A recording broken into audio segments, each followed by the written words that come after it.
Assalamualaikum warahmatullahi wabarakatuh. Selamat pagi anak-anak. Kita lanjutkan ya. Kemarin setelah pertemuan ke-1 dan ke-2 kita baru bisa membahas soal, mengerjakan soal dasar dan soal pendalaman tentang bab 1, sama sudah saya cuplikkan sedikit di video YouTube ya. Itu pun saya ngambil dari video orang ya. Mungkin kalian sudah punya gambaran bab 1 itu apa. Ini cuma saya memperjelas aja bahwa ilmu biologi itu kan ilmu yang mempelajari tentang kehidupan, bios, kehidupan. Itu memiliki karakteristik. Nih, kelihatan nggak ya di itunya? Karakteristik ilmu biologi itu memiliki objek. Objek yang akan diamati di biologi yaitu makhluk hidup. Makhluk hidup sendiri nanti ada klasifikasinya. Ada penggolongan pengelompokan dari makhluk hidup, banyak sekali ya. Nanti akan kita bahas di bab 2. Selanjutnya memiliki metode. Jadi untuk mendapatkan kebenaran dari ilmu biologi butuh metode ilmiah. Lalu sistematis, disusun dari sederhana menuju ke kompleks, itu sistematis. Kemudian universal. Universal itu kebenarannya bersifat umum. Jadi nggak cuma benar di Amerika aja, di Indonesia itu salah gitu. Jadi semuanya mau diterapkan di mana saja itu kebenarannya bersifat umum, dipakai bareng gitu loh. Misalnya tumbuhan linjo itu namanya Genetum genemon, itu mau dunia mana aja, negara mana aja, Genetum genemon tuh melinjo gitu. Jadi universal, benaran bersifat umum. Kemudian objektif, sifat ilmunya objektif, bukan pandangan pribadi kamu aja, menurutmu, menurut dia. Jadi harus benar-benar objektif, jujur apa adanya. Analitis itu nanti lebih dianalisis lagi menuju hal-hal yang lebih khusus. Misalnya tumbuhan nanti mengarah ke lebih dalam lagi. Apa sih? Kan tumbuhan itu kan ilmu tentang tumbuhan itu namanya botani. Menjurus lagi, oh tanaman yang khusus mempelajari lumut briologi, khusus mempelajari paku pteridologi. Terus misalnya hewan sendiri kan dibahas di zoologi, nanti lebih spesifik lagi, khusus ikan apa, khusus reptil apa gitu. Misalnya organ tubuh khusus jantung itu apa, dipelajari sendiri. Nah itu namanya analitis, jadi lebih ke khusus gitu, mengarah ke hal-hal yang khusus. Kemudian verifikatif, ilmu biologi itu bukan kebenaran mutlak. Misalnya dulu zaman ya belum masih benar-benar jadul gitu ya, baru diketahui makhluk hidup itu ada 2, hewan sama tumbuhan. Setelah diteliti ternyata ada 6 kelompok, ada 6 kerajaan. Jadi bukan cuma hewan dan tumbuhan gitu loh. Jadi kebenaran tuh nggak mutlak. Kalau ditemukan bukti-bukti baru yang sebelumnya itu bisa disalahkan gitu loh. Oh ternyata salah, penelitian yang dulu salah gitu. Kemudian klasifikasi makhluk hidup. Nah, klasifikasi makhluk hidup ini yang kita pakai yang terakhir, itu yang pertama dari Whittaker 5 Kingdom. Itu kan ada Monera, Protista, Fungi, Plantae, Animalia. Jadi ada 5 penggolongan makhluk hidup. Monera itu yang uniseluler, terdiri dari 1 sel. Kalau yang lain selain Monera, Protista, Fungi, Plantae, Animalia itu multiseluler. Awalnya begitu, tapi ternyata di Monera ini terpecah jadi 2. Ada 2 sifat yang sangat berbeda di Monera ini, Archaeobacteria dan Eubacteria. Makanya dinamakan sistem 6 kingdom Carwelese ini. Nah, sekarang pakai yang ini, pakai 6 kingdom ini. Monera terpecah jadi 2, yaitu Archaea dan Eubacteria. Lainnya sama. Nah, kita juga mempelajari tingkat organisasi kehidupan. Di biologi itu yang paling kecil itu adalah molekul, yaitu unsur-unsur yang membentuk senyawa kimia. Kemudian interaksi antar molekul ini membentuk sel. Interaksi antar sel membentuk jaringan. Jaringan membentuk organ. Organ jadi sistem organ. Sistem organ interaksinya menjadi organisme atau satu individu. Beberapa individu yang sama dalam satu kelompok, populasi. Interaksi antar populasi, komunitas. Interaksi antar komunitas dan lingkungan abiotik. Abiotik itu apa? Berarti lingkungan yang tidak hidup. Kalau biotik kan yang hidup, abiotik yang nggak hidup, misalnya air, udara, tanah. Ya, interaksi antar makhluk hidup dengan lingkungannya, ekosistem. Selanjutnya, interaksi antar ekosistem yang meliputi wilayah yang lebih luas lagi, namanya bioma. Interaksi antar bioma yang meliputi lapisan kehidupan di bumi ini, namanya biosfer. Nah, cabang-cabang ilmu biologi ini banyak ya, berdasarkan tingkat organisasi kehidupannya, ini berdasarkan kelompok organismenya, aspek kehidupan atau kaitannya dengan ilmu lain. Jadi cabang-cabang ilmu biologi itu banyak, bisa digolong-golongkan berdasarkan misalnya tingkat organisasi kehidupan yang mempelajari di tingkat molekul, ada biologi molekuler, ada biokimia, sama nanti ada struktur-struktur kimianya ya. Terus genetika itu di tingkat molekul sangat kecil. Genetika itu kan penurunan sifat ya, penurunan sifat makhluk hidup itu ada di DNA. Nah itu kan DNA itu kan nanti molekul-molekul itu ada asam nukleat ya di DNA itu ya, kayak gitu. Terus kehidupan tingkat sel dipelajari di sitologi, jaringan histologi, anatomi dan fisiologi. Misalnya anatomi itu kan tentang ini. Anatomi itu misalnya dia sistem dalam dari organisme. Contohnya misalnya kamu buka katak, belah katak. Nanti otot-ototnya, ototnya katak itu misalnya di lengan, di perut, di apa itu ada nama-nama ototnya. Nah, itu namanya anatomi. Kemudian fisiologi itu khusus untuk fungsi faal organ tubuh, fungsi faal dari tubuh. Misalnya sistem pernafasan, sistem pencernaan, apalagi sistem peredaran darah, kayak gitu namanya fisiologi. Nanti ada ilmunya sendiri khusus paru-paru, pulmologi, khusus jantung, kardiologi, khusus saraf, neurologi gitu. Makanya dokter itu kan beda-beda tergantung spesialisasinya gitu. Nggak bisa misalnya dokter umum ya, misalnya ada permasalahan tentang jantung pasti dirujuk ke penyakit jantung gitu, dirujuk ke spesialis jantung. Nggak bisa orang biologi mempelajari semuanya, tuh nggak bisa kan. Terus misalnya yang mempelajari di tingkat individu ada biologi perkembangan. Ada apa lagi ya, misalnya kamu mempelajari satu individu, diri kamu sendiri tuh apa aja yang bisa dipelajari di satu orang selain perkembangan ya, misalnya sistem jantungmu, sistem pernafasanmu, sistem sarafmu, tulangmu gitu, bisa ya. Terus ada tingkat populasi, ini ada biologi populasi. Di tingkat ekosistem, nama ilmunya ekologi. Di tingkat bioma bisa mempelajari biologi tropis kayak gitu. Kemudian cabang biologi berdasarkan kelompok organismenya. Berdasarkan organisme apa yang dipelajari? Tentang tanaman, botani. Tentang hewan, zoologi. Tentang mikroorganisme, mikrobiologi. Virus, virologi. Virus itu bukan makhluk hidup ya. Nanti kita pelajari bab 3, virus itu bukan makhluk hidup. Kemudian mikologi tentang jamur, ragi, kapang. Entomologi serangga, ichtiologi ikan gitu. Kemudian yang berdasarkan aspek kehidupan tadi ya, aspek kehidupan, biologi perkembangan, embriologi, anatomi tadi sudah saya bahas ya. Kemudian cabang biologi dikaitkan sama ilmu terapan.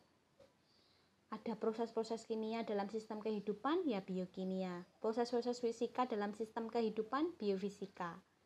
Mengkaji teknologi yang memanfaatkan organisme hidup bioteknologi. Bioteknologi misalnya buat nata de coco, buat yogurt, buat keju, itu kan butuh organisme ya. Terus misalnya mencatat sejarah kehidupan berdasarkan fosil itu juga dipelajari di paleontologi. Nah, selanjutnya kita bahas komponen kerja ilmiah. Komponen kerja ilmiah ada sikap ilmiah. Sikap apa sih yang harus dimiliki oleh kalian sebagai peneliti gitu loh, ilmiah gitu, yaitu jujur, harus jujur, terus memiliki rasa ingin tahu yang tinggi, teliti, objektif itu ya nggak menurut pandanganmu, kalau kamu bener-bener adil gitu loh memandang sesuatu tuh nggak mergoni suka sama dia gitu, enggak, tapi karena kamu benar-benar kebenarannya seperti itu dan terbuka. Misalnya dikritik itu salah atau ada bukti-bukti yang menyatakan penelitianmu salah, ya kamu harus mau menerima. Itu sikapnya para ilmuwan tuh seperti itu. Kemudian metode ilmiah tadi ya, biologi tadi kan katanya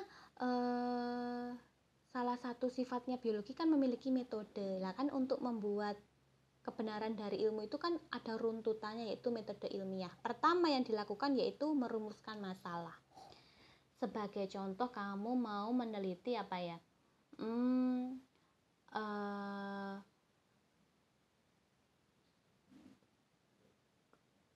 Misalnya mau meneliti apakah matahari itu berpengaruh terhadap pertumbuhan tanaman, misalnya seperti itu.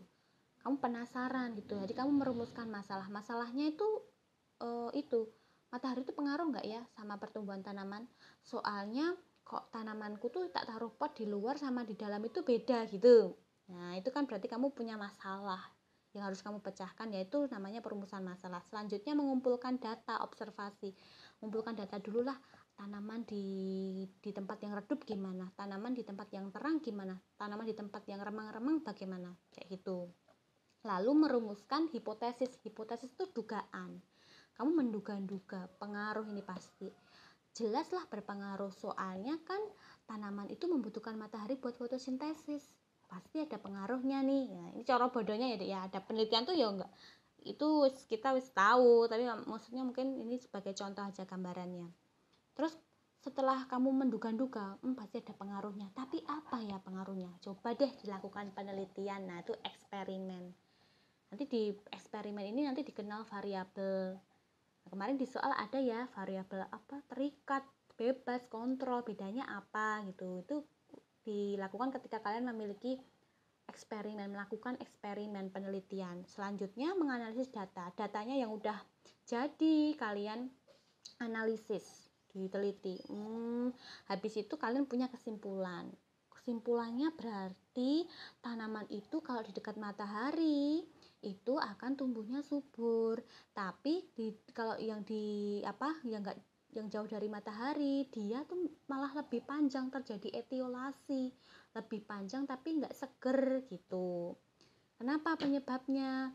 Terus etiolasi itu bagaimana, kayak gitu misalnya ya. Nah, terus menulis laporan. Habis itu kalian nulis laporan. Biasanya gitu kan kalau mau melakukan penelitian. Makanya kita itu tahu ilmu yang kita dapatkan sekarang ini, misalnya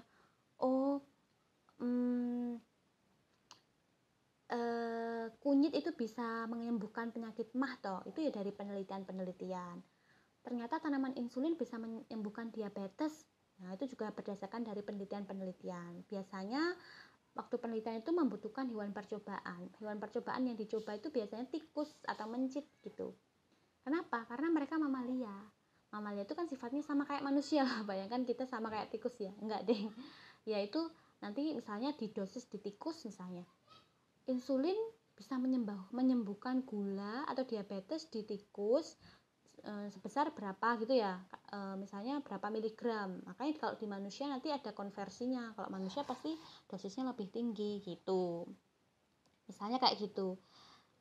Ditulis laporan. Biar apa laporan itu? Nanti kalau sudah ada laporannya, besok-besok itu bisa dikembangkan oleh peneliti-peneliti selanjutnya, seperti itu. Nah, sekarang kita pelajari variabel. Variabel itu ada 3. Ada di buku di LKS kalian tuh 4 ya. Ada variabel kontrol, terikat, bebas, ada pengganggu. Tapi biasanya pengganggu itu jarang sih disebutkan. Variabel bebas ini dibuat bervariasi, sedangkan terikat itu muncul akibat variabel bebas. Variabel kontrol itu faktor lain yang berpengaruh dan dibuat sama.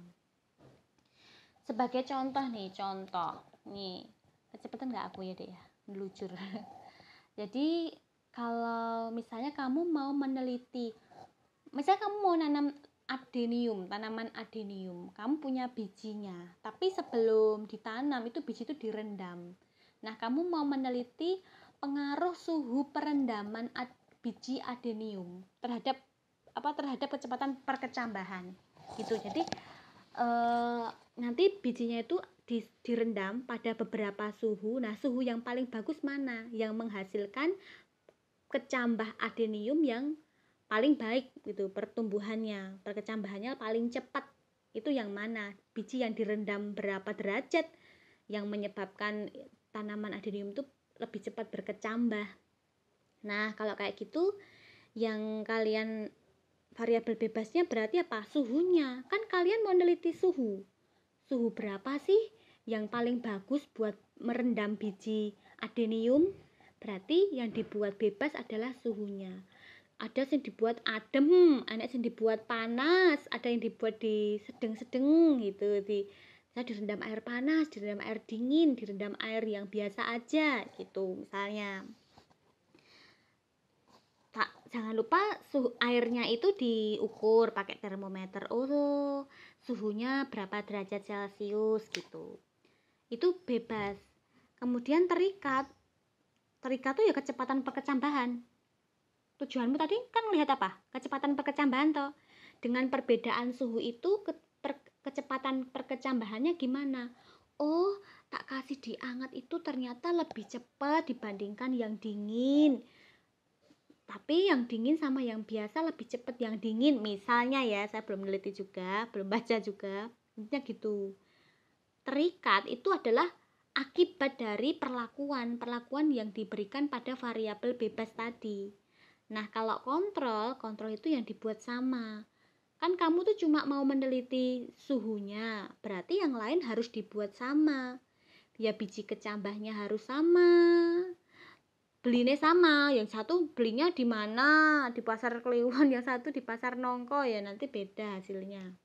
Jadi harus belinya bibitnya itu yang sama, terus airnya juga sama. Yang satu pakai air rendaman beras, yang satu pakai air putih biasa, yang satu pakai air susu, ya nggak bisa. Harus air yang sama. Yang dibedakan cuma suhunya. Berarti jenis airnya juga harus sama, jenis bijinya juga harus sama, volume air buat ngerendam juga harus sama. Jangan-jangan ini kita mau lihat suhu kok satunya kebak airnya, satunya cuma sedikit, nanti pengaruh air, jumlah air gitu kan, jadinya dibuat sama.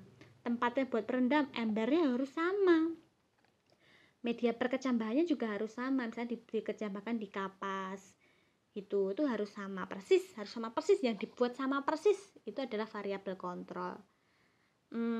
Misal lagi kamu mau meneliti, kita kasih contoh, pengaruh cocor bebek terhadap luka bakar gitu loh. Kamu mau meneliti, bisa nggak sih cocor bebek itu menyembuhkan luka bakar? Yang dikasih luka bakar tuh siapa? Si tikus. Misalnya kita mau mengasih percobaan di tikus tuh dikasih luka bakar, beneran nih dek, ada penelitian kayak gitu, dikasih luka bakar terus ditempelin, kamu deplok cocor bebek itu terus ditempelin di tikus itu, nanti berapa hari sembuh gitu. Yang dibuat sama yaitu jenis tikusnya. Kamu kan mau meneliti itu berpengaruh apa enggak, ya berarti tikusnya harus sama umurnya, terus jenis tikusnya sama, jenis cocor bebeknya juga sama gitu kan, terus waktu memelihara itu di tempat yang sama, dikasih makan juga sama gitu. Jangan dibeda-bedakan, itu kan buat mengontrol biar kondisinya tuh stabil sama. Terus variabel bebasnya apa ya, mungkin ini apa, deplokane itu cocor bebek itu, coba dikasih cocor bebek apa ya, berapa hari gitu ya sembuhnya, biar sembuh tuh berapa hari, dikasih cocor bebek 1 minggu, 2 minggu, 3 minggu, ada perkembangan apa enggak gitu. Jadi di itu variabel bebasnya. Jadi variabel bebasnya itu mungkin waktu pemberiannya, atau mau lihat apa ya, tergantung apa yang mau dilihat sih. Misalnya satunya kan kamu bebas ya, satunya kamu pakai cocor bebek, satunya kamu pakai obat luka bakar, satunya nggak di apa-apain misalnya, kayak gitu kan yang dibuat beda. Terus terikat tuh hasilnya pengaruh nggak gitu, bisa bedakan nggak? Kira-kira penjelasanku apa tambah bingung? Coba kamu cari-cari contoh-contoh lain di internet, apa sih variabel bebas, terikat, kontrol gitu contoh-contohnya. Nah, setelah itu kita bisa lihat manfaat biologi ya. Slide selanjutnya manfaat biologi. Manfaat biologi itu macam-macam di bidang kedokteran, pertanian, peternakan, farmasi gitu kan. Kedokteran jelas, kamu mau jadi dokter ya belajarnya pasti biologi. tentang organ. Misalnya dokter mata ya organ mata. Enggak ding, sebelumnya itu kan umum dulu, baru nanti ngambil spesialis. Agak lama ya kalau belajar dari kedokteran, ya harus tahu basic-basicnya dulu, habis itu baru menjurus ke spesialisasimu apa. Gitu. Hal dasar itu pasti belajar tentang jaringan, histologi, tentang sel, sitologi, tentang organ, organologi. Itu hal dasar yang dipelajari dokter. Dokter saraf belajar neurologi, belajar saraf kayak gitu. Terus bidang pertanian itu ya misalnya mau ini mendapatkan produksi pangan yang meningkatkan produksi pangan. Intinya kan ilmu biologi itu membantu kesejahteraan manusia kan. Jadi contohnya pangan ya meningkatkan produksi pangan. Gimana sih biar kualitas buah pelem ini lebih bagus, nggak cepet bosok? Gimana sih? Oh, beras hitam itu sebenarnya bagus loh buat kesehatan, tapi sayangnya dia itu panennya lama. Kalau misalnya beras putih biasa 1 tahun bisa 4 kali, tapi kalau beras hitam cuma 2 kali. Gimana ya biar lebih cepat? Oh, akhirnya dikasih radiasi, disinar radiasi, dimutasi, mungkin dia bisa umurnya lebih pendek, jadi lebih cepat panen gitu. Terus apalagi itu namanya diseleksi radiasi mutasi. Terus ada kultur jaringan, kamu nanam tanaman tapi nggak kena hama, itu di media kultur nanti cantik nggak kena hama. Contoh-contoh biasanya anggrek, untuk gimana budidaya anggrek pakai kultur jaringan gitu. Itu pokoknya penting lah untuk pertanian ya. Terus mempelajari hama juga. Entomologi itu kan ilmu mempelajari serangga, hama kan juga termasuk ya. Di situ kan jadi tahu, oh mencegah biar tanaman ini, padi ini nggak kena hama gimana gitu. Itu juga aplikasi di ilmu biologi di pertanian. Kemudian peternakan perikanan juga sama. Misalnya untuk variasi unggul, sapi yang dagingnya banyak, susunya banyak gimana, terus teknik kawin suntik. Terus untuk ikan mau menghasilkan bibit ikan yang unggul gimana, itu nanti ada. Kamu kalau pengen lihat itu di balai-balai perikanan itu kadang-kadang ada yang bikin bibit ikan yang baik itu gimana gitu. Terus bidang farmasi jelas ini, kamu mau bikin vaksin, ini contohnya yang terjadi di sekarang ini, mau cari vaksin gimana ya harus menggunakan penelitian dulu, diteliti dulu vaksinnya ini. Kemudian di bidang industri ini jadi tugas ya. Jadi selanjutnya ini tugas, baca yang slide terakhir ini. Tugasnya adalah 1, manfaat biologi di bidang industri, kalian cari.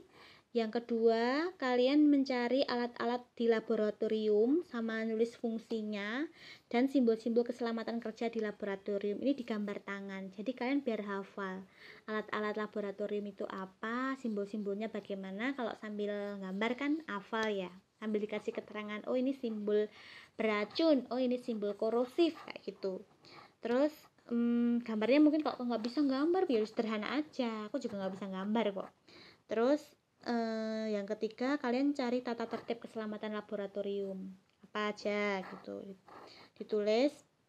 Terus P3K di laboratorium. P3K di laboratorium itu ya alat, contohnya misalnya luka bakar karena zat asam itu gimana penanganannya. Terus mata kena percikan bahan kimia itu gimana penanganannya, kayak gitu ya. Itu ditulis gitu aja, tulis tangan. Nanti kalian kerjakan di GC, nanti saya kasih apa ya tempatnya, nanti kalian ngumpulinnya di situ di GC nya itu. Gitu ya, sampai di sini dulu pertemuan kita yang ketiga. Insya Allah akan dilanjut minggu depan. Terima kasih. Wassalamualaikum warahmatullahi wabarakatuh.